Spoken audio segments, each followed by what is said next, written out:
McCracken-Foster, and I'm a teaching artist here at Art Prof, and I'm here today with my birthday twin, Laura Welch. So if you guys want to learn how to turn your artistic weakness into your strength, definitely check out artprof.org, where we have lots of free resources, tutorials, critiques, art dares, pro development, etc., etc. And it's going to be a really amazing resource for you all. And today, why don't you explain what we're focusing on, Lauryn, since this is your first draw along with us? Yeah, today we are doing patterns on clothing, which is kind of a gimme from Clara, who picked it out for us because this is my first draw along with you guys here. Jordan's doing digital on Procreate, right, Jordan? Yes, correct. Okay, and I am doing markers, traditional media. So we've got a double feature for you going on. And this first wonderful lady that we have here is Iris Apfel, who is, some of you might know her as a huge fashion icon. I'm pretty sure she has done other things. I think she's done some design type work, and I think that she might be famous beyond that, but mostly I just know her for really cool outfits.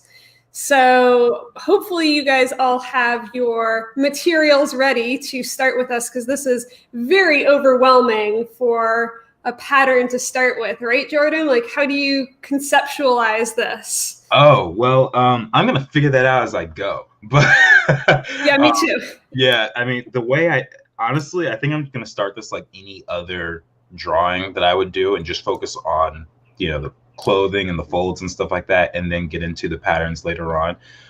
By the way, guys, as a reminder, Lauryn's going to be doing her markers. I'm going to be working on Procreate, but you can use whatever medium you want. It doesn't have to be whatever we're doing. So let's try it. Let's see. This this is so weird. Yeah, this pattern is so complex. I mean, I don't even know where to start with some of this stuff. She's got like this chain necklace I feel like it's like a giant chain. Yeah, this is gonna be interesting. All right. You know how food people, when you get high enough up in the cuisine world, you're basically eating things that aren't even food anymore. It's like, what is this? Yeah. I feel the same with her outfits. Like, these aren't even clothes anymore. What is this around her neck? I don't know. Yeah, I could totally see that, because you know who she reminds me of? Who? You've seen The Incredibles, right? Yeah. This reminds me of Edna for some reason, like like the costume designer, Yeah, I actually think so. Edna is based off of a real person, but I don't think it's her, like a real fashion designer. Oh, that's right. You're right. But those glasses are definitely fashion designer glasses, Yeah, it might be the glasses that's just kind of tipping me off a little bit, because I'm like, how do you?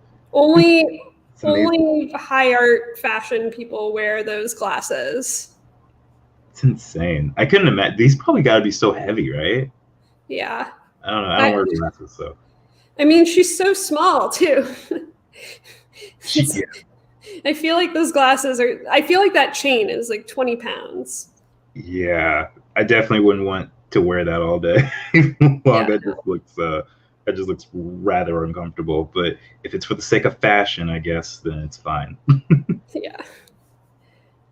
Oh, I don't even know how to start with this. I'm just like very stiff. This is the first drawing I've done this morning.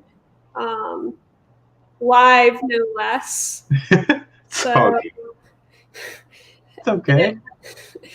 It's probably not up to standard really here, but we screw up all the time, Lauryn. You're gonna be fine. Okay. Blue Wall Spirit says, can they explain their thinking on how they're going to attack this? All right, Lauryn, do you want to strike first, or do you want me to do it? I can start first, since I got a lot down here so far, I guess. I need to at least put the body together, because if I start doing the patterning right away, I'm going to die. I'm going to just entirely get lost in the pattern, and it's going to turn into a blob. So usually if I was being really smart and feeling really loose and using my art prop skills, I'd be blocking out bits of color and going with that. But I'm kind of doing like a cross between a gesture drawing and that, and then I'll start filling in and doing folds once I get that down. What about you, Jordan? Yeah, honestly, about the same. It's too, like, look at that. Look at this pattern. Like, that is way too much for me to start worrying about that too soon. It's much easier for me to just say, okay, here's her sitting. Let's get an image of her sitting down, and then we can go from there. And I mean, I'll see what I can do with the colors. That's going to be a little challenging considering there's like 45 colors in that jacket alone, or blazer, whatever you want to call it. But we're gonna see how it goes. The other thing that I'm also gonna do is I don't know how many drawings I'm gonna get through. We have several photo references, and typically I tend to draw fast, but since the focus is on patterns, I might just get through this one or maybe two. I don't know. I'm not gonna stress myself on how many I can finish, you know. Same. I was going to say that I am very slow. So when Clara gave us 6 references, it was like, oh man, we need to do 1 or 2. Yeah. There's one that we both liked that hopefully we'll get to. Lauryn knows which one I'm talking about, but just to, if you guys want to see all our options, I believe they're in the link below. Neil's asking, Lauryn, why don't you start with a pencil sketch or something? I never use pencil with markers because pencils give me the temptation to erase, and then I will just be doing pencil forever. I actually rarely use pencil at all for anything except maybe thumbnails. And also, one thing that I really dislike about pencil is that when you put marker over it, specifically a light marker, it will show through, which is a pain. It makes it look dirty, and I just I'm not even clean, you know, I'm not even a super clean artist, but I can't deal with the pencil. So look, I'm doing all the bad things. I've already put in like the really dark, intense stuff way before you're supposed to, but it's okay because we're just having fun here. Yeah, just have fun. So basically, in short, pencils give you the heebie-jeebies, huh? Yeah, it's just, I don't know, it's too detailed too soon. Yeah, that's fair. That's fair. What about, I mean, Jordan, you really are blocking out an actual sketch though. You've paid a lot of attention to how the body is sitting and how like your clothing feels very studied. It feels very real here. So it seems like you're focusing on that logic first. Yeah, it helps me so much because otherwise I'll start paying attention to things that don't really matter in the grand scheme of things. You know, I think I like to spend most of my time worrying about construction and form and volume and those core principles that we always talk about in art class or on art prof, and then, you know, get to the fun details later. You know, and just because it happens to be a patterning stream, that's you know, why I really want to make sure I spend time doing that, because part of what makes patterns so interesting is when they go around the form of the body. You know, it's not just a flat rug, it's, you know, it's a complex pattern that's going across her arm and her chest and her waist and all that stuff, and got to pay attention to that, you know. Totally That's that is really smart. I feel like in painting, these things are important. The skills that we talk about on Art Prof are, of course, important. But I think that there's also this feeling, there's this Superman feeling in painting, where if you are just assertive enough, if you just are confident enough about the marks that you're making, you can make it totally wrong or do it the totally wrong way, and that is fine, and it will still come out okay. So that's basically my approach to patterning is I don't know what this body looks like. I don't even really care. I just need some kind of foundation, and then I can just like go to town in pattern world. For sure. We have a comment from Ananan. What kind of paper is best to use for markers? Ooh, great question. A thick one, thick paper, because I don't know if you can see this. Oh yeah, even on this one here. I don't know if you can see that, but it bleeds through. This is pretty thick paper that I'm using. I'm currently using Legion paper, Stonehenge colors, which I think is generally very good, and I like working on it. Bristol board is great for markers because it's nice and smooth. You generally want something smooth, not toothy. But my material of choice is illustration board because it's like super, super, super thick. Like, I don't know if you can see it, but it's got a real edge to it there. So as long as you got something thick, that's probably fine. Oh, I lost my drawing here for a second. I'm trying to keep track of this chain necklace. I'm like, which one goes in and out? Let's see. Do you like? Oh, sorry. Go ahead.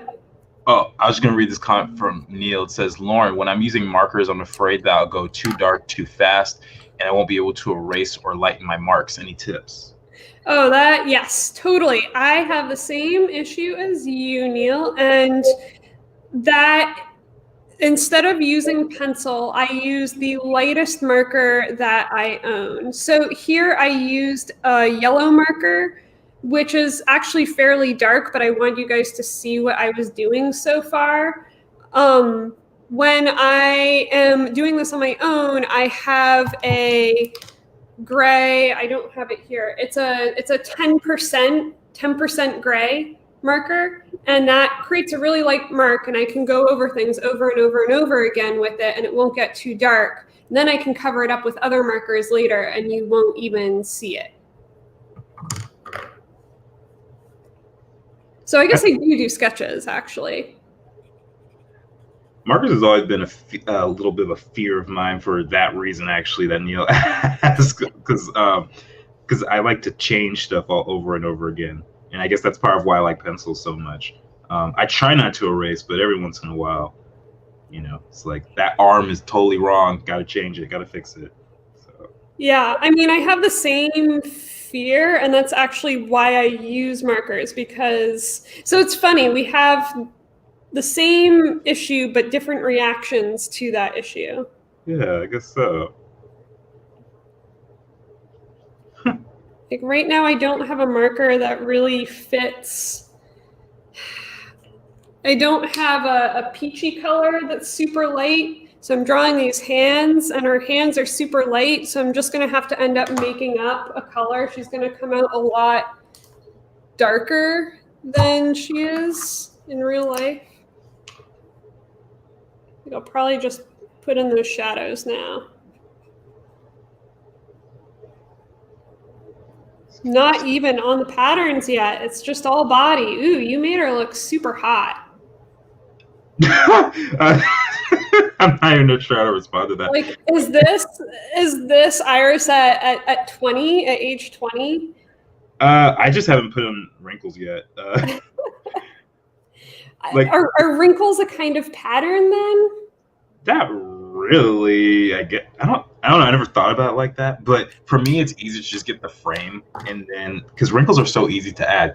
Because if you ever want to age someone up, you just give them some bags under their eyes, put some wrinkles on the side of their mouth like that, and ooh, oh, that's so cool! You did that so quickly. Yeah, so it's like now she's closer to the age that she probably is. I'm not going to take a guess, but does anybody know how old she is? I feel like she's been around forever. This is the first time I've ever seen her. I'm not even going to try to take a guess and either embarrass or insult. I'm not trying to do that. So, yeah. I've seen her a lot, but mostly because when I was a young RISD person, I had super fashion, and she wasn't my idol, but people said she should be my idol. So I got a lot of Facebook posts that were like, check this out. This is going to be you when you're 90. And I'm like, cool. I mean, I really admire her, but we do have different styles. And also now I'm a grungy person that spends all my time in studio and doesn't want to get paint on my clothes. So I just wear things that I bought from the thrift store. Well, does she wear this when she's doing her work or just when she's presenting and like on the cover of whatever? I mean, honestly, Jordan, I think this is her work at this point. It's to look really good. I am missing. Sometimes this happens where I have so many markers that I can't find the marker that I want. Disappeared. I know that place. Oh, we have a comment from Eric. What? Oh no! Wait, what? I'm so. Angelic Enigma says that she died in 2015. Oh. I did not know this. Wow. Oh, snap. 99. Oh, wow. She's 99? Oh my God. Erica Baker says, have either of you done garment construction or design? Well, I know I definitely haven't. I'm not even sure what that would entail, to be honest with you. I've done stuff like this where I've designed clothes for characters or, drew what I saw, but never actually designed my own clothing. Yeah, I made, when I was at RISD, I made a shirt. And I made a couple other shirts, and I helped my mom with a prom dress once, but that is about it. I know nothing about clothing. Yeah, I have an appreciation for it though. Like, I was talking on the last stream I did with Deep D. I was talking about how I saw Coming to America, the sequel, and how was it? Oh, not sorry. Not in terms of story and all that, not as good as the first one, but the clothing and the design of the world of Zamunda was so amazing. I loved it. I was like, this looks awesome. I want to go here. I wish people wore clothes like this all the time. It was great. Visually very stunning, but otherwise, meh. They didn't need to. All looks, no story. Yeah. Let's put it like this. They basically copied everything from the first movie.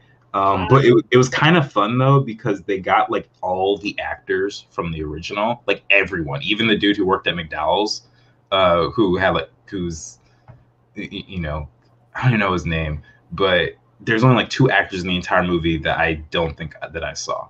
Yeah, I don't remember who. I knew that there was someone that didn't show up. I can't remember who it was. It was the sister, Lisa's sister. Oh, okay. The villain from the first movie, the Soul Glow guy. Okay. Yeah. That was who I was thinking of. I think I was thinking of the villain. Yeah.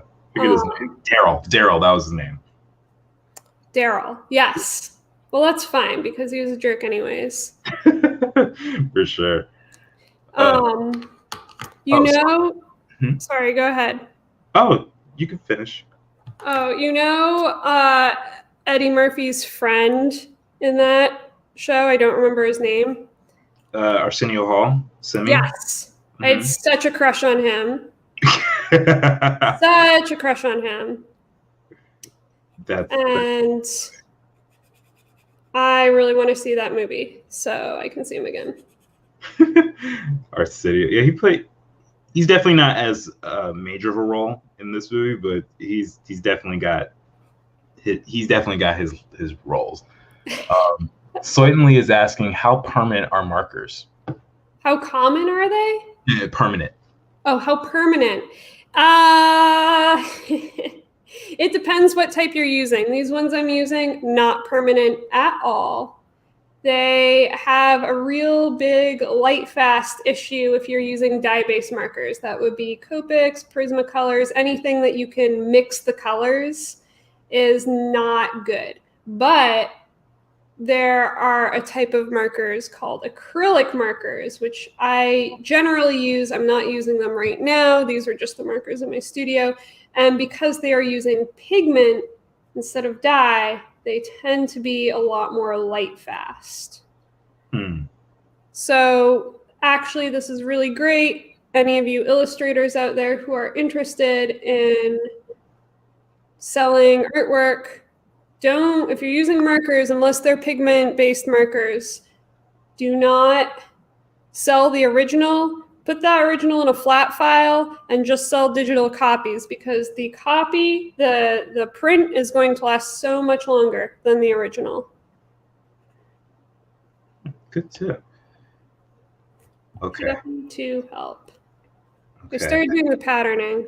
Where are you right now? Oh, you need to do some patterns, Jordan. What? We're 20 minutes in. I was literally just about to say I'm going to start some patterning. You beat me to it. So I'm going to show you guys something real quick, a little tip.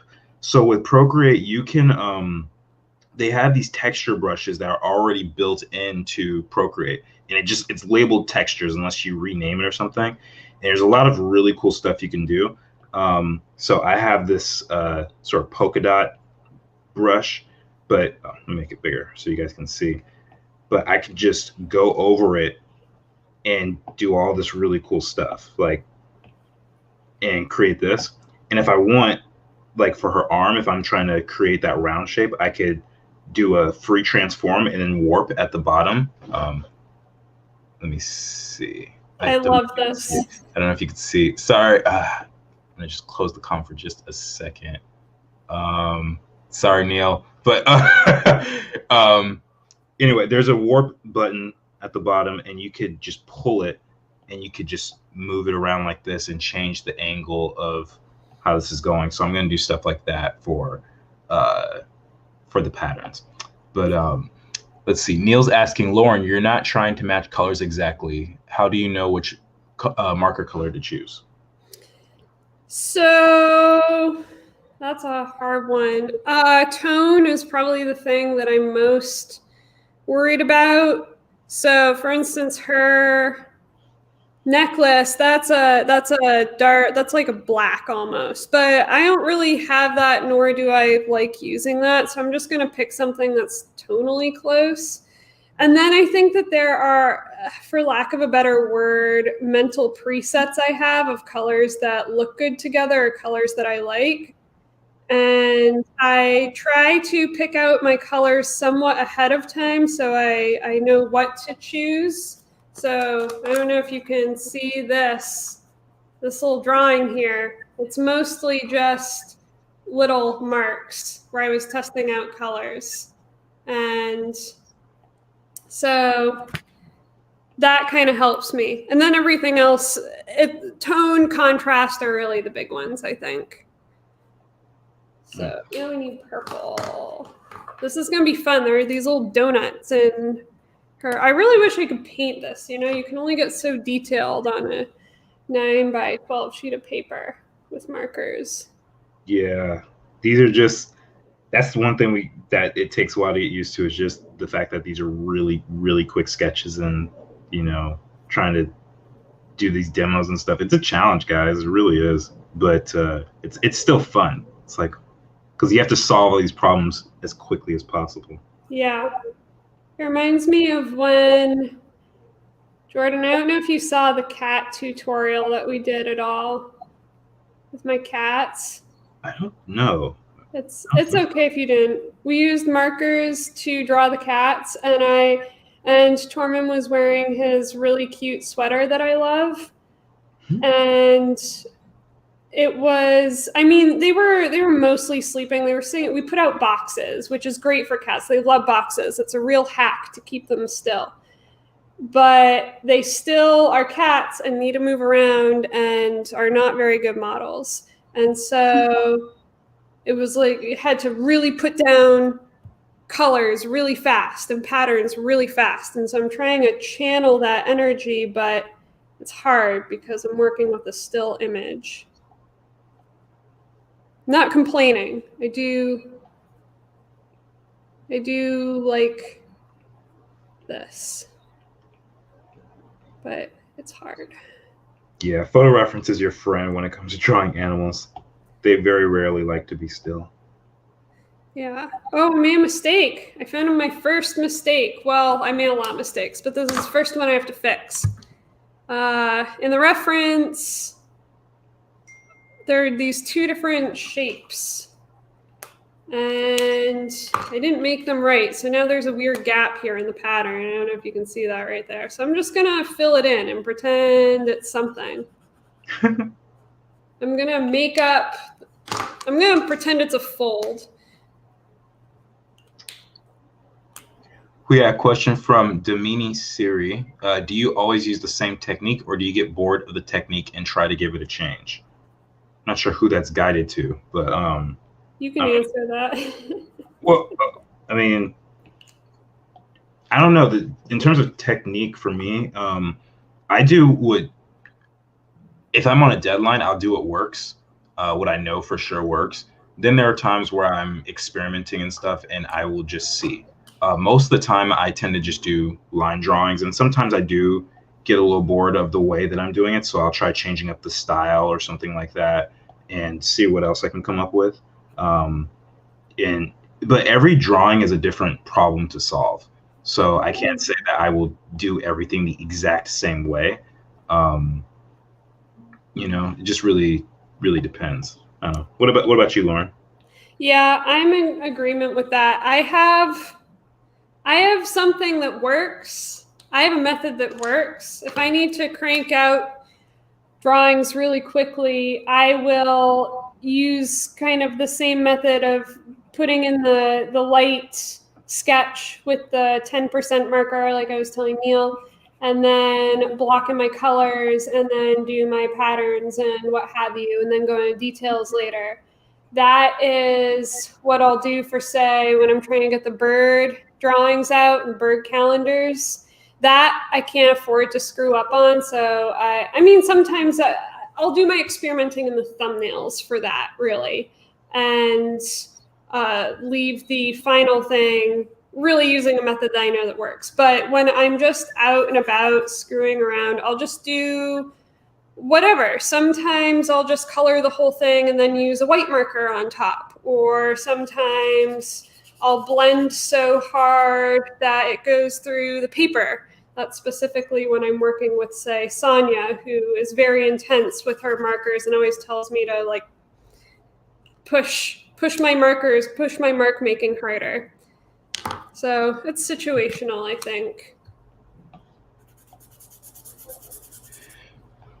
Vishaka Ray, isn't it difficult to get the proportions right with a marker? With pen, you can go over as it's just line, but but with marker, you are filling the whole area like the leg.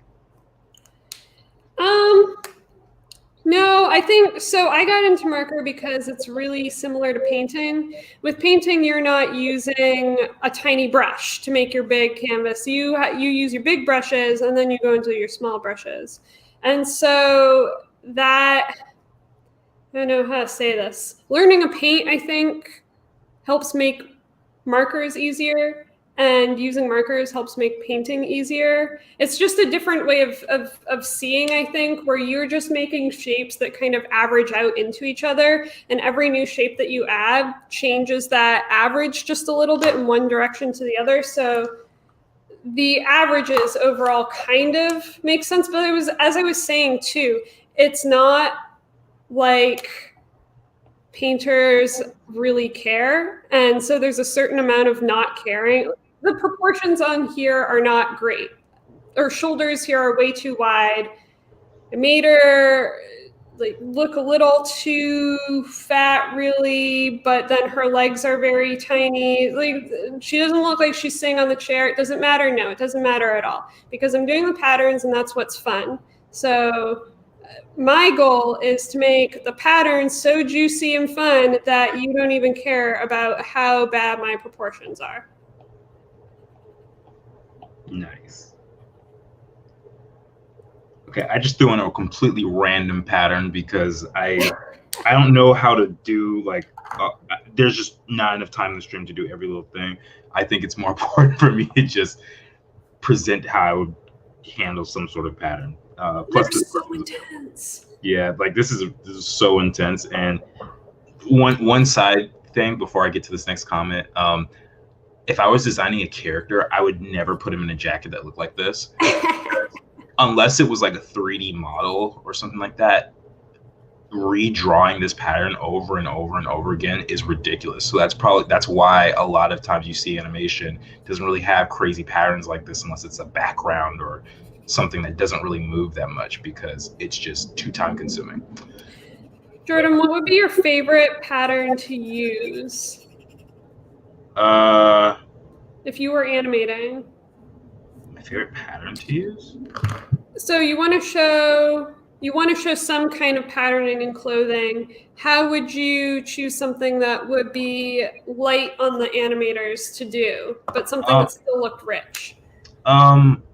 Well, you can do it like simple, bold shapes. Like I have a character who has a pattern of like a triangle border on the bottom of his cloak, and it's just like there's like 5 or 6 triangles, and it's very simple, but it also gets the point across very easily. And you know, something like that's just not super time consuming.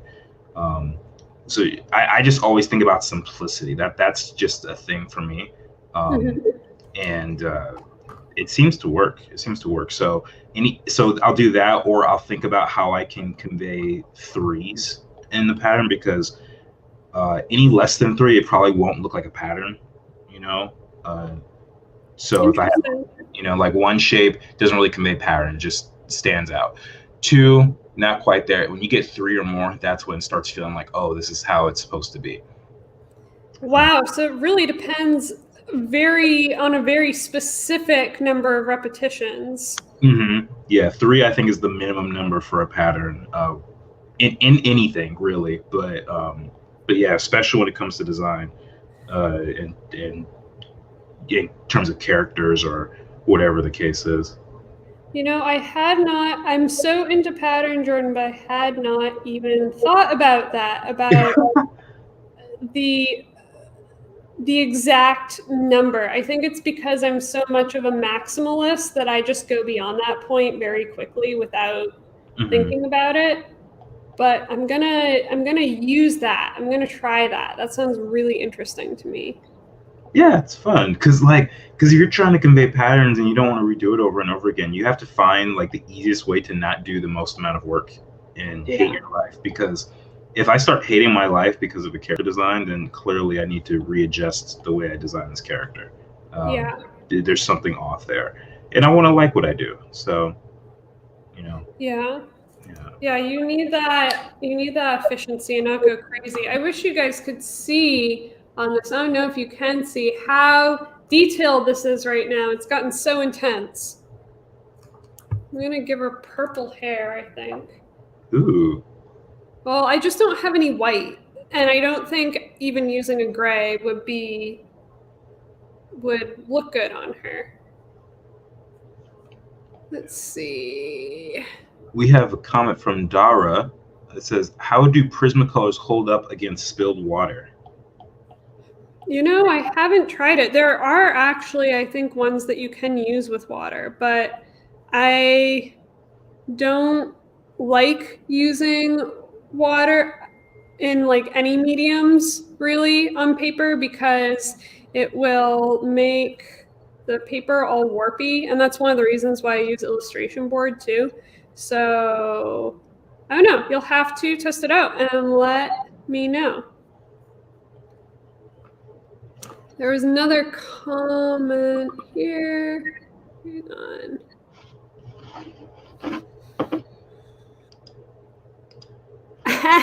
I just like this comment as a comment. So Tamely says, it's hard to even watch both Jordan and Lauryn's way of approaching this. I am glad I am not even trying to draw along. How many of you guys feel totally overwhelmed even looking at patterns? I do when I'm on the stream. Right now? A little bit. But I'm like making stuff up. I'm like, this pattern does not exist here, but it does in mine now. So I think that's got to be part of it, you know? Yeah. I see like a tree, someone says draw a tree, and I see all those leaves and my mind explodes. Like I can't deal with it. So I just make up a leaf. I don't even look at the leaf. I just make up a mark and say, this is going to be the tree mark. Okay, I'm done. Goodbye. You have at least that cool brush that can make patterns for you, you know? That is true. That is true. And I just have this urge to make everything seem like it's animated when it's really not. So I always think about simplicity. So I'm like, how can I not torture myself after I just woke up? I'll be honest, guys. I woke up maybe about half an hour before the stream started. So I'm like, this is me fresh. I'm just trying to figure it all out. Yeah, I am impressed that you are able just to roll out of bed and do a draw along like this. I had stress dreams all night. Just because of the stream? Yeah. Aw, you'll get over it. It's honestly fine. This is okay. It's fun. But I was not sure what to expect. Yeah. It's nerve-wracking for the first little bit, and then after a while it's like, oh yeah, it's like drawing with the homies, you know? Yeah. So. Yeah. No, it's been fun so far. Oh. How do you deal with shadows? That's where I'm at right now. Don't know what to do. We did that light and temperature stream, and now I'm trying to figure out with all these colors. I think it's got to be a blue shadow because I've been using yellow as the base. Or a purple shadow, maybe, sorry. I'm going to try this. Time for me to figure out the jacket. Okay. We got a comment from W315 Bird. Lauryn, are you starting with your lightest color for the patterns too?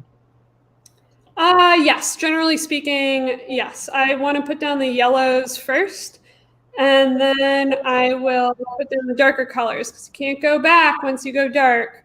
But unless you're using pigment markers, I should say that. Pigment markers, you can go over things and you'll get an opaque color. The other thing I want to say very quickly is that we have two super chats.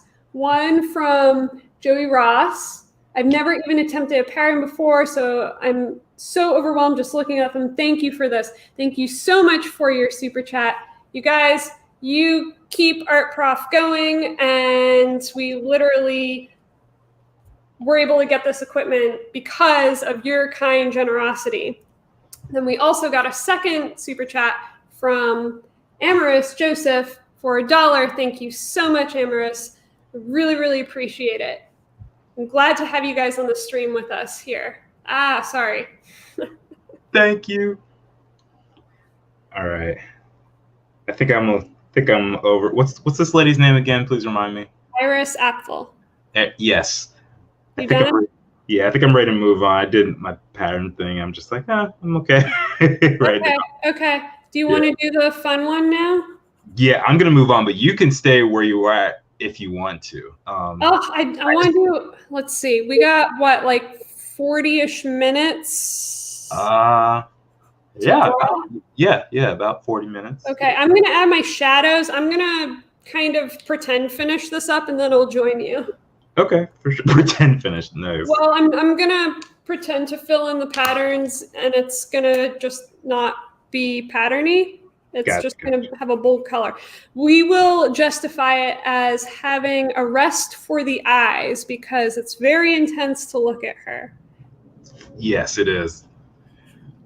Maria says, how much do you think you can layer markers and mix colors? They're not opaque, but bleed, right? If you put too much on it, will it go outside the area you want? Yes, that depends on your paper. So the toothier papers are going to absorb more and you can't do a ton of layering on them. I, in fact, use a very light touch whenever I use toothy papers. But if you're using an illustration board or a Bristol board, really smooth surface, that will make it so you can layer a bit more. And then I also want it like, that is really particular to the dye-based markers, to the alcohol-based markers. If you use the acrylic markers, all you have to do is wait, let them dry a little bit, and then layer on top, and you'll get a super crisp mark. I tend to use both types of markers in one work. I've been really pushing to use more acrylic markers, majority acrylic markers, because I really don't like the idea of having such light, fast work. But a few years ago, I would do a real mix of both of them because I liked having both crisp and bleedy, mixy effects. Okay. Oh, wow. Wow. I look up and we have another super chat from Hisoteric. Thank you so much. Always, oh wow, my head's in the screen. Always, always brightens my day to catch a live stream with you guys. Thank you. Thank you so much. Wow, you guys, this is awesome. This makes me feel much more confident about drawing. Thank you guys. You guys are the coolest. And thank you, RB Dick 100 for the super sticker as well. You guys are so generous. So nice. You guys are just the coolest people out of all of the people. Oh, we have a comment for you, from Jaden. It says, you work very well with markers. That looks great. Oh, thank you. See, like, look at this now that I've just filled this in, even though there was no pattern. I actually almost like this better. So thanks for hurrying me on because I would have filled in the whole thing. I'm going to do her lips now, and that's going to be terrible, though. It's going to be very, very loud and intense. I think that's what she wanted. I think that's how things. That's what she wanted from me? Yeah, I think so. Okay. She foresaw that we were going to draw her on a stream one day and was like, let me give him a run for her money. So we've just been doing all these. If you've done the drawing marathon, guys, you know about how you've got to balance the face and get the facial features to fit within the face. I'm just going to disregard all of that right now and just draw the features on top of the face, and it's going to look hilarious. Do what you got to do. I got to do what I got to do to finish this. Right. She has the tiniest eyes, and this is like a caricature is what I feel like. Honestly, the way she dresses is kind of a caricature, and just in general, I think I don't think she would be insulted by that. Okay. I wish. Oh, go ahead. Oh, I was gonna say she's just like a little character to me. That's just what I see. Larger than life. I think there are movies about her. Really? Cool. Definitely. Okay. Nah. I just made her face too wide to begin with is the issue. So she looks kind of like someone that might do a cooking show. I made her have a very wide, welcoming face. I don't know who I'm thinking of. Who would do a cooking show that wears this outfit? I don't know. I certainly wouldn't. I mean, yeah. I'd be afraid to spill something on there, you know? Yeah, totally. Brian Howie Ong is saying Winsor & Newton has this, quote, pigment marker. Does that mean they're more light fast? I have no idea what was just asked. Yes. Pigment marker is light fast, generally speaking. What is light fast? What does that mean? Light fast means that's your markers are gonna fade over time. Mm-hmm. And light fast means that they will not fade or not fade as much. Everything fades over time, but you want to get light fast paints or markers, because then people can hang them up in their houses and the UV light won't damage them. Oh, cool. Yes. So I'm gonna give her an ear. Okay, so that wasn't so bad. I had a marker that was dying. Okay, here's a good tip. Save your markers that are like mostly dead, because they can be really great for adding shading. It's almost like using a dry brush. So I have all these dead markers, but they're actually wonderful if I need just a little bit of subtlety and don't need the full kick. Gotta get your money's worth. Yeah.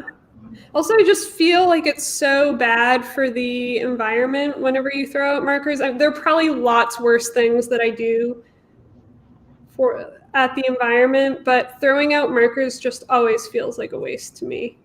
Mm. It's actually one of the reasons why they don't use these Prismacolor ones too often, because you can't refill them. You can refill a marker like a Copic marker. They're very expensive up front, but they end up being so cheap over time because you can just refill them forever and ever, and the ink is not that expensive. Mm. But you can't do that with these ones. You just reminded me, I have a friend who I went to college with, and she likes to save all of the pencils that she's worked on just to show her progress. So she has a trillion little pencils that are like this big, and she has a jar of them, and it's wow. You know, and she'll collect them from friends. Like whenever we're about to throw it out, she'll be like, no, give it to me. I'll hold on to it. And it's like a little bank of tiny pencils. It's great. I love it. I don't even use pencils that small. Like I lose the pencil before it gets half size. Are you serious? Yeah. I have this whole little art bin thing where I have this thing like stacked with just pencil after pencil. It's just sometimes I can't even close it because it's that filled. That's very, I feel like I did that in grade school. Like had a box like that I would carry everywhere and like make my drawings in my sketchbook. Mm-hmm. That's what I have. It's like I'm in the 3rd grade, and it works really well for me. Or it just means that you kept your sketching studio habits, and I did not.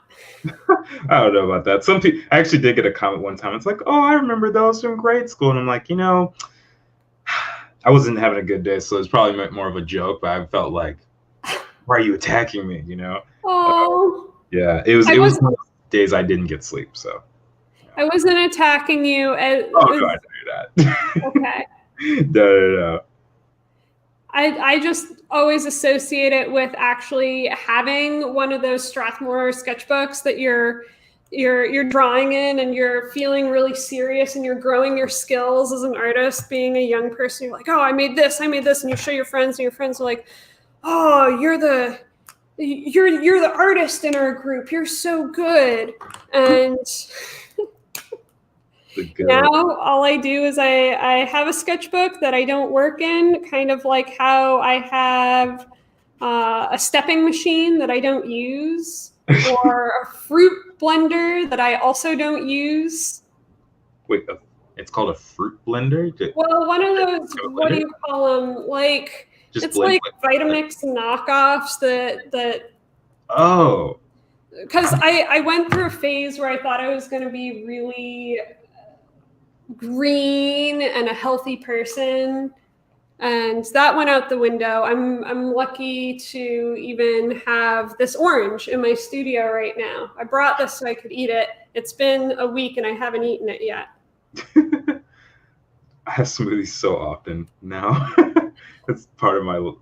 I have smoothies whenever I'm too lazy to cook anything. Sometimes I'm just like, I need my greens, I need this and that, and I'll just put everything together in 5 minutes. I'll be like, all right, I'm good. It's liquid nutrition. Basically, it's the best. I'm into that. I haven't done smoothies. I don't know why smoothies are hard for me to make, even though they're super easy. But I do love soups. I love canned soups. I love making soups. Soups are really good.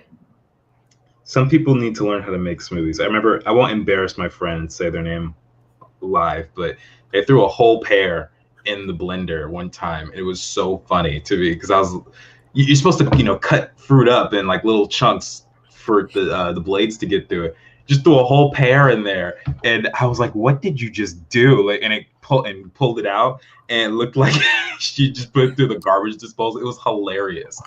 You know what? You know what? That doesn't mean that they didn't know how to use the blender. It just means that they probably had a Vitamix. There are ads where they show like throwing computer chips, like whole computers, into the blender, and the blender blends them up. Not in this scenario, because we were in a cafeteria at school. Maybe on another try. I'm not gonna let them go that easy. Marijic, I think. I have always wondered when one copies the pattern of a piece of clothing or fabric, whether that is not a way of plagiarism. I guess not, because artists do it all the time, but I have been wondering. That's a great question. Yeah, I think that's a really great question. I'm starting the next one, by the way. I think it depends. Patterns are really weird because someone designs the pattern, and then that pattern is meant to be copied on 5 million things. And that person is supposed to be paid by a company. Surface design is what it's called. That company is supposed to pay them for that thing.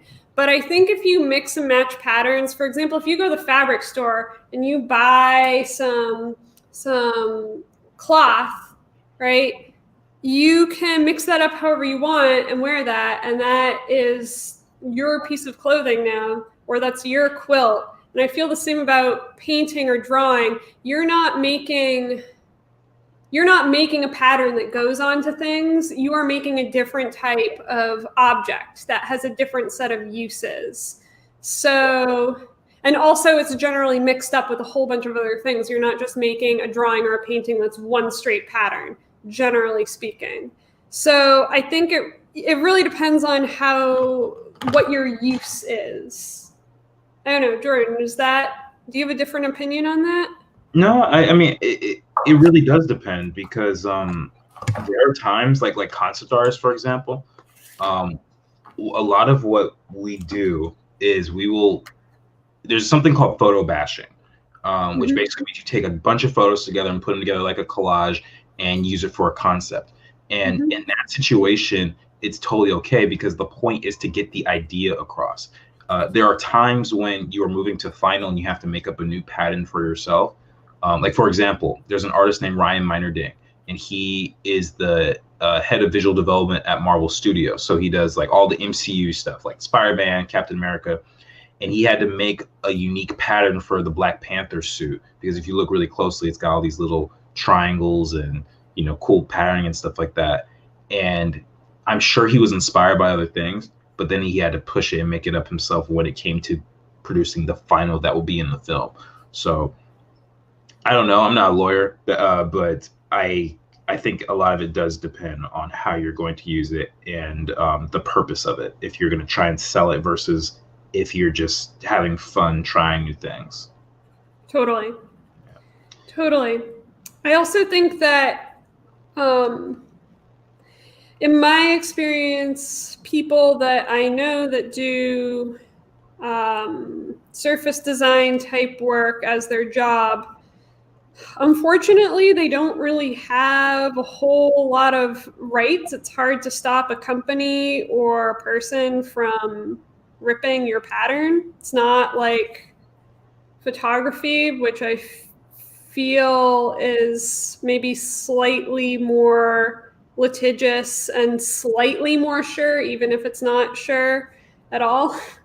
And so I've had friends that have say worked on a really cool pattern, and then they give it to the company, or it's like made for a company, and maybe they pay for like one use of it or something, but then they use it on everything for things outside of the original use, and she doesn't get any kind of money for that.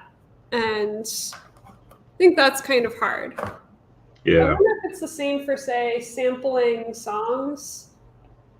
probably. I mean, the way I see it, as far as I know, like let's say I created the Nike logo. I Mm-hmm. get paid that one time, however much they give me, if it's 500,000 or a million or whatever they deem it's worth. Then they're gonna print that up a billion other times and have it all over the world to the point where every time you see a swoosh that looks like that, except cleaner, you know that's that's Nike. So I don't know. That stuff is very fuzzy. Yeah. And, Yeah, really. Neil's asking you a question, Lauren. It says, "Is this a brush tip, bullet tip, or chisel tip marker?" Ooh, great lingo there. I think this is chisel. I really like the brush tip ones. Those are my Copic ones. These are one is a bullet tip. This is whoop. Gotta get this in the camera. This one's a bullet tip on this end. And then it's got chisel tip on this end. So chisel I use to block out shapes, right? And the bullet one I'll do to actually fill in the patterns. For brush, I would use that either for blending or for blocking out shapes generally. It's not very good for getting the detail of patterns. Maya Hika says, "Any other brands of markers that can be refillable aside from Copics? Because a set of Copics are hella expensive, and I don't think art stores here in my place have inks to refill them." Yeah, interesting. So I will say right off the bat that the markers that are refillable are going to be more expensive because it's just capitalism, right? You're going to end up spending less money on them over time. So they need it's like buying a printer. They need to charge you somewhere for something, and the inks are cheap. So the refillable ones can be a little bit more expensive. Liquitex has refillable ones. Check these out. These are huge. Let me see if I can even open one here. So this is an enormous marker. You can fill it up. They come in different sizes. You can buy replaceable nibs. Molotow, which is another pigment marker, that one is refillable, and you can even make your own inks and put them into the marker, a little marker body that they have, which I think is pretty cool. For dye-based markers, I really have to think about it. The only ones that I have personally used are the Copic ones. There are lots of dye-based markers out there. They're more prevalent, I think, than pigment markers. But they're, say, Faber-Castell or Crayola or anything else. So give me some time. I can do some research on that. Wow, I think I made this way too long here. Let's see. Mike says, "Jordan, do you ever flip your canvas from time to time?" You know what? I forgot about flipping canvases until you brought that up. I should probably do it more. And the reason, so for people who don't know the purpose of that, it's the same technique as putting your piece up in a mirror and seeing it from a different perspective. Seeing what flaws there are that staring at a drawing for too long kind of prevents. So I should do it more. I don't do it enough. I usually do it when it comes to painting more than anything. When I'm just drawing, I usually don't, because I'm usually spending a significantly less amount of time. But when it's a painting, like a portrait, like you see on my Instagram or something, and it's just super laborious and it's 20, 25, 30 hours or whatever, then I'll flip in a lot more often. Yeah, same. Yeah, I forgot about that. I remember the first time I discovered that on my own. I was drawing a picture of Biggie Smalls, the rapper, and I was like, what would happen if I just put this in the mirror, and just out of nowhere, and then I saw all the flaws. I was like, whoa, Crazy. I was like 15 when I did that. It's really like when you see yourself in a non-flipped mirror for the first time. You're yeah, like, oh no, why does my face look so weird? yeah. Why is why is this birthmark on the wrong side of my face? It's like Or just you notice that your head for the first time is asymmetrical, and then you focus on it forever. yeah. That's interesting, though. I would have thought that you would have gotten that out of one of your theory books, That's where I heard about flipping first. Yeah. Well, at the time I was 15, I didn't have any classes that were that intense. I had art classes, of course, but yeah, it was just something I just discovered, and I found out it was an actual technique, and I was like, oh, well, I feel really smart. That was cool. Neil's asking, Lauren, what do you fill in those paint markers? Can I just use regular acrylic paints as refills? Yes, you can. Actually, you can even make your own marker by using a straw and a piece of felt stuck in the straw. And then you fill in, you want to pack that with a lot of felt, but then you put ink down one end and then it goes into the felt and then you can draw with it. Yeah, it's really cool. But you can also do dyes if you want to. That's fine. But I think just as something that's more analogous to my process, I use acrylic. You're so good at getting to the comments, Jordan. There are millions of things to focus on here. Oh, don't even worry about it. This is your first stream, and I know you mentioned that you were nervous. I'm like, let me just take the comments off your hands a little bit. Next time you can cover me. Okay, will do. I'm in your debt now. There we go. Oh wow, let's see. I'm looking at all of these comments now. This is cool. Oh wait. How do I get it? We have an anonymous super chat. And thank you, Anonymous. You're awesome. $5 going towards people that need art lessons, use Art Prof, and can get them here. Thank you. Appreciate you.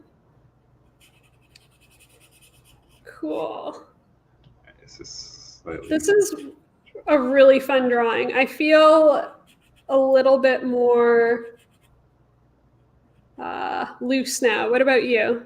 Oh yeah, I think this drawing is just easier overall. I love your colors. They're so beautiful. Oh, well, thanks. I literally just going based on what I see she's wearing. She's got a great palette, though. Are you drawing the same one as me? You are, right? Yeah, I am. I'm just not as far along yet. No, I like that yellowy color because it's not quite, you just probably haven't added the highlights in it yet, but I actually prefer that mustardy yellow. It's really beautiful. Awesome. Yay. It's working. It's always nice when someone's like, your art's dope. Heck yeah. Oh, I want this purple to work. Oh, that sound. Oh my gosh, I'm sorry. I started getting little, Huh? I was on a chalkboard for a second. Oh, sorry. No, I just wasn't prepared. Now, if I'm prepared for it, you could do it. But I was like, whoa, what is that? Oh, I think this one's just really dead, which I'm sad about. Let me see if I have another purple that I can use here. No, I don't want to mess up your flow. I'll just ignore it. Don't worry. No, it's the marker itself is dead. It's maybe I could use the blue. Maybe the blue's working, and then I'll put the purple on top. Ooh, okay. This one has a color. Let's start with this. This is what I really wanted to do, was put down the big blocks of color. This is the big guns here. Oh, yeah. This makes you feel so good when you can put down a ton really, really fast. Oh yeah, that's one of my favorite things, when I can just take a big brush like this and just go to town. Just have fun. All right. So technically this is another dead marker that I have here, dead-ish. It's a Liquitex one. It's ultramarine blue. So sometimes, yeah, what you guys are probably familiar with is blending markers, blending colors together. And so I'm gonna attempt to do that here.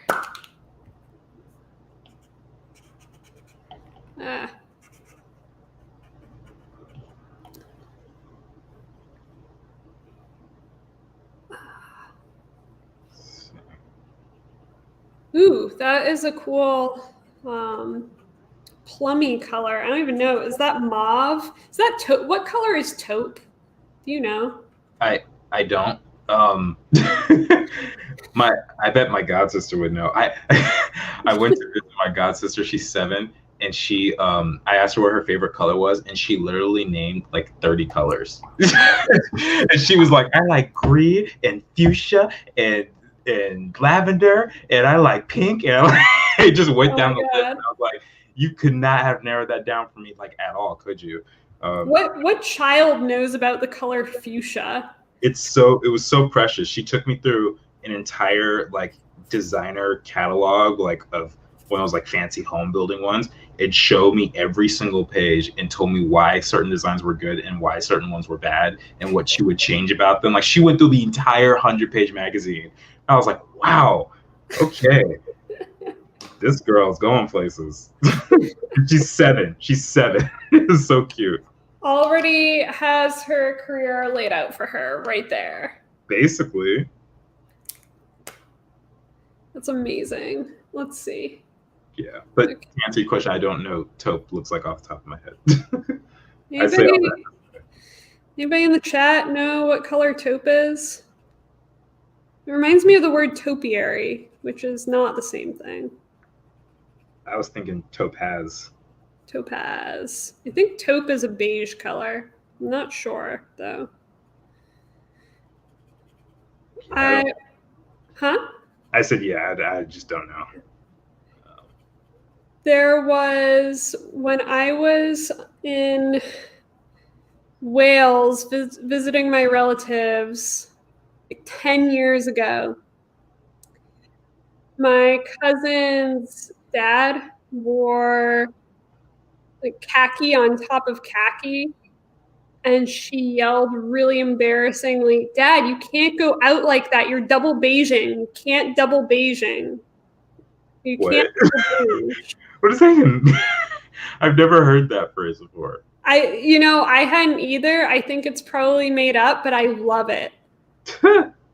Don't double beige. It's fashion faux pas. It sounds like something that someone in Mean Girls would say. Yeah. Like we don't double beige on Thursdays or something. Wear pink on Fridays. Right. Slaytonly says taupe is a purplish gray. Oh, I was right. I was right. You go, birthday twin. Thanks, birthday twin. Yeah. Let's see. Wow. I just pulled that out of I don't know where. The artist vocabulary inside you. Yeah, it was lying dormant. Dormant. Well, I don't know. Did you talk with a lot of people over the pandemic, or did you just hang out by yourself? You mean in person or just in general? I tried to hang out with as many people online as I could, but in person I saw the same 6 people for a year. Yeah, and that was not ideal. That's all I could say. I love those people, but I need more than 6. That's what I'm gonna say. So you got to practice talking. You had conversations with people. You hung out with people a little bit-ish, whether online or in person. Sure. So there are some people, I think I verged on this a little bit, where I chose the pandemic to just not talk to anyone, period, at all. And I think I've forgotten words. Oh, I see. So I think it's interesting that in having conversations and just doing your regular human thing every day and talking and socializing, you're upkeeping your ability to speak and to know words. And it goes away if you don't use them. I can believe that. The thing about me is I live in a very small space, and then just only being around me, it forces me to want to discuss with other people. Because I'm like, I cannot do this. I cannot be alone for that length of time and not have any sort of social interaction. It just drives me insane. So. Yeah, I feel like it is probably one of those basic human need type things, like Maslow's hierarchy of needs. You need to have other people around in some capacity. Mm-hmm. Yeah, for sure, for sure. Marjik says, Lauren, those little flowers are adorable. Oh, thanks. I kind of like them too. I haven't done anything on the actual, like, we're going opposite here. Jordan, you got the whole pattern down. I love the way that you're doing that, by the way. It's so nice. Thank you. Just in background. Yeah, I'm just playing around with this. I'm not even sure exactly what I'm doing, but it's fun. Play. Playing is good. Yeah, see? Playing is good. You know, it just reminded me of, you know the movie Hercules? Yes, of course. Where he was like, if it's good. Remember that? In which part? It was the little Pain and Panic. It was Hades' little minions. Oh, yes. And they're like, if he gets out of there, and they're like, if he's good. Yes. Oh my God. I love those two. My favorite scenes in that whole movie were all the Hades and Pain and Panic ones. It's hilarious. Like, as a kid, I was like, they're the villains, and you know, I like Hercules more. But as I got older, I started watching. I was like, these guys are hilarious. Like, my goodness, like, why don't more people like them? You know? Totally. It's just great. I mean, it's the kind of, I don't know. They weren't like actual villains. They weren't really anti-heroes either, but they were, you rooted for them a little bit. Yeah, definitely antagonists, but they're fun to be around. Yeah. They're fun to see. Yeah. We have a comment from Vishaka. Wow, Lauren is putting backgrounds. She is so confident to have so much work done, seeing the pattern on that thing. Yeah, I don't know. I think it's I think it's easier when it's like a whole scene. Then it feels like you can put it together like a puzzle piece. Whereas that one of Iris was like, okay, here's the body, here you go. You really have to focus on this. And this is a little bit more similar to maybe how I'm comfortable with an image being built. Like, it gets built all at once and the background balances out what's ever going on in the foreground. I don't know. Jordan, you really focus on, or you've done a lot of like character design stuff. Do you feel more comfortable doing things without backgrounds or with backgrounds? Generally when I'm doing characters, I don't really worry about backgrounds very much. Mm-hmm. The only real thing I do is I make sure not to design a whole character with a white background, which is probably not a good idea considering I'm doing this, but just changing it real quick before I because usually what happens is when you're working digitally, the pure white background can often mess with your color perception. So that's really about as far as I will go in terms of that, unless.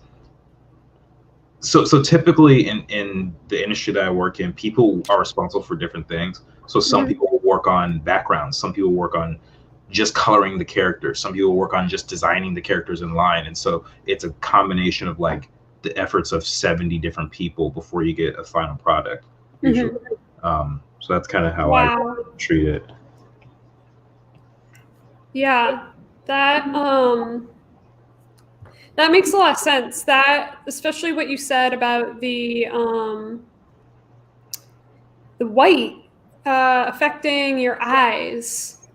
I always think about that with, I mean, I don't do a lot of like digital work, but the computer screen is really intense in the way that a piece of paper is maybe a little bit less intense. You're dealing with material with paper and not light. But you have this situation where you've got this bright light shining at you. Yep. And that's got to be tricky trying to account for that. Yeah. So it's just an easy trick. Just make the background just a little bit more gray or something, or a little neutral, and it usually helps. And it's less distracting, I find.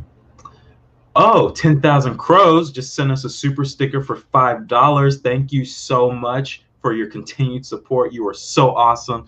And oh, this is so exciting. Everyone's helping Art Prof, helping us stay free and all that. It's so cool. Thank you. Thank you, 10,000 Crows. I feel like I haven't seen you in a while. It's nice to see you again. Good to hear from you again.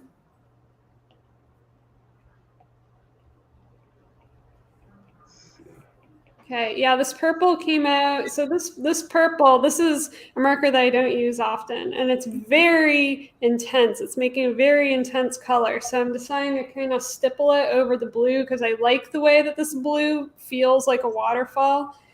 So I'm only really using it for the shadowy-ish areas right now.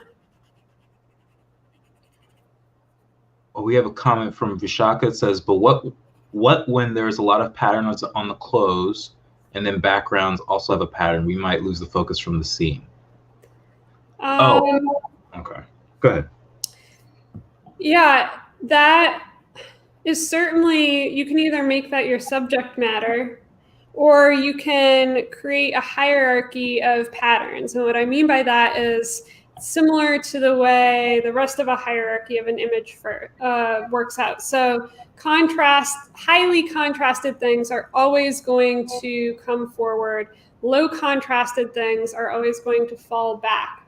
This goes for all the types of contrast. This is like super hard edges versus super blurry edges, complementary colors versus analogous colors, black and white versus gray on gray. So, or having something super busy versus something that doesn't have a lot of information going on. So you can make your more intensely patterned thing be the thing that comes forward, and then make a bigger pattern in the background. Right now, I'm not doing a good job of either of these things. They're both really intensely patterned, but I also don't necessarily care if my figures fall into the background. Love that blatant honesty. It's like, I just don't really care all that much. That's funny. I mean, how do you deal with that, Jordan? I feel like your backgrounds are very vast feeling when you do them. Like there's a clear difference between figure and background. Yeah, I think separation is key. And the way I look at it is like, what's the focus? Is my focus on characters or is it on the environment? And I will design my piece based on that. Because in an image, you're really trying to communicate one, maybe two things. And they both have to play off each other. So I'll just make sure that it looks like a strong illustration in general. And I try not to lose the focus on what's more important. You know, if the background's more important, then I might skimp on the characters a little bit. If the characters are more important, then I might have a rougher background. It just really depends.